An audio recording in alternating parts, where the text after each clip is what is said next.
press ya, untuk pengertian dan bagaimana cara menggunakan mesin press. Oh iya, ini untuk kelas ini yang tidak hadir siapa ya? Terima kasih ya. Ya langsung aja ya, saya kasih powerpointnya. Pemesinan press ya. Ini ada bagian-bagian mesin press.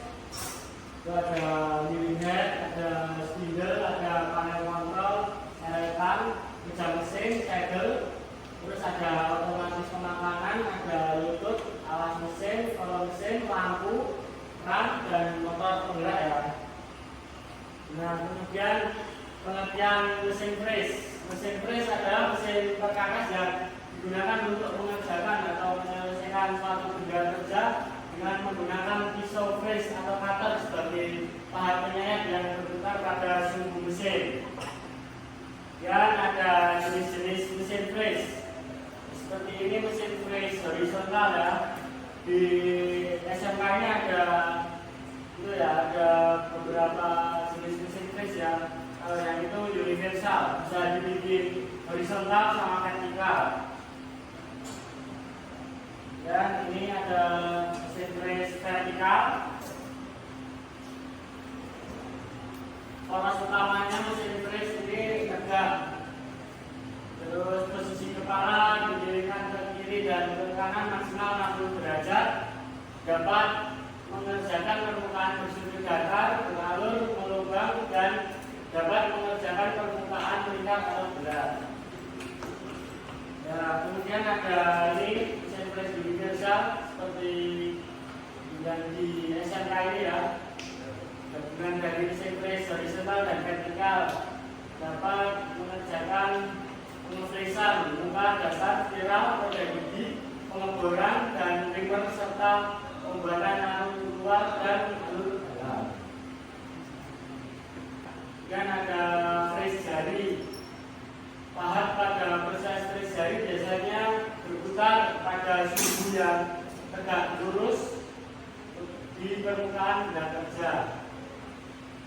Artinya ini menentukan parameter pemotongan. Ada A bahan yang disayat. Dengan mengetahui bahan yang akan disayat, maka kita akan dapat menentukan kecepatan potong. Kemudian ini bahan cutter. Bahan cutter itu ada beberapa bahan ya. Ada tool steel, ini baja perkakas bukan karbon dengan kadar karbon 0,5 sampai 1,5%. Kekerasannya akan hilang jika suhu kerja mencapai 2500 derajat. Dan ini mata potong pisau press. Faktor yang menentukan baik buruknya untuk kualitas pengerjaan proses press.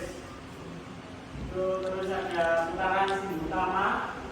Untuk mengetahui kecepatan putar sumbu utama, maka kita harus mengetahui kecepatan potong dari benda yang akan disayat ya. Ada rumusnya.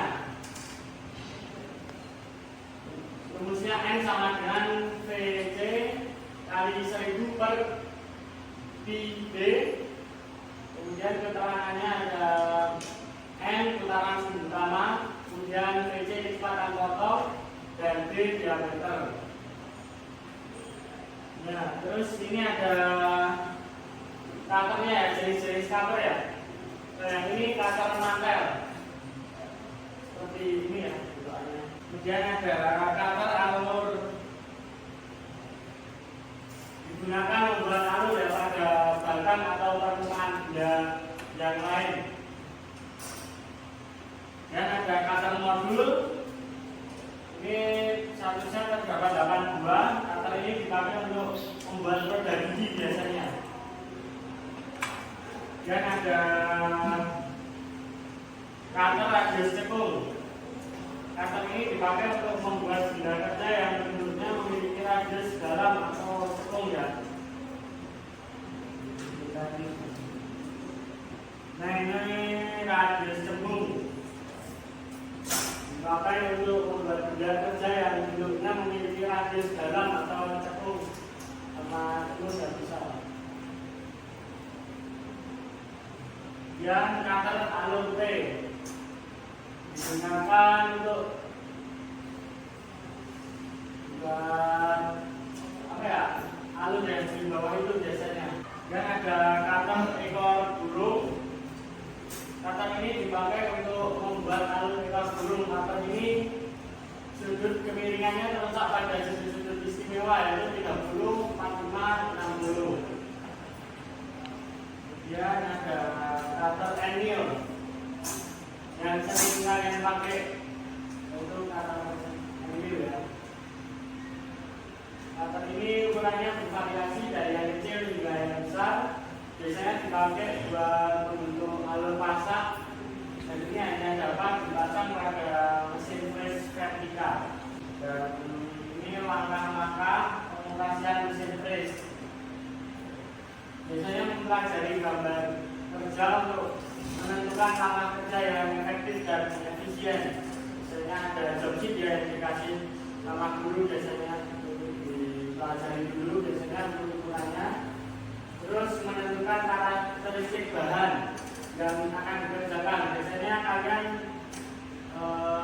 dikasih tahu bahan apa yang akan kalian kerjakan dan media pendingin yang akan digunakan. Kemudian menetapkan kualitas hasil penyayatan yang diinginkan. Kemudian ada menentukan geometri cutter yang akan digunakan. Kemudian menentukan alat bantu yang dibutuhkan di dalam proses.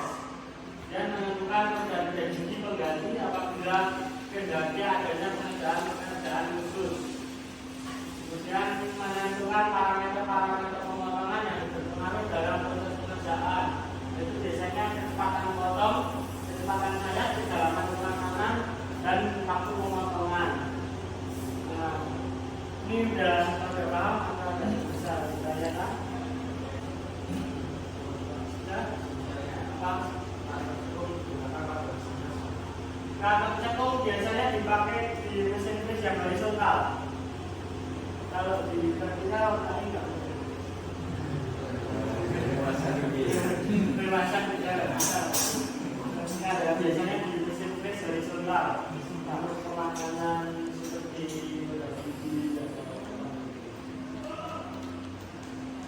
ada lagi. Kalau sudah tidak ada, di sini kita lanjutkan praktek ya. Praktek untuk pemesinan press. Sekian dari saya. Wassalamualaikum warahmatullahi wabarakatuh.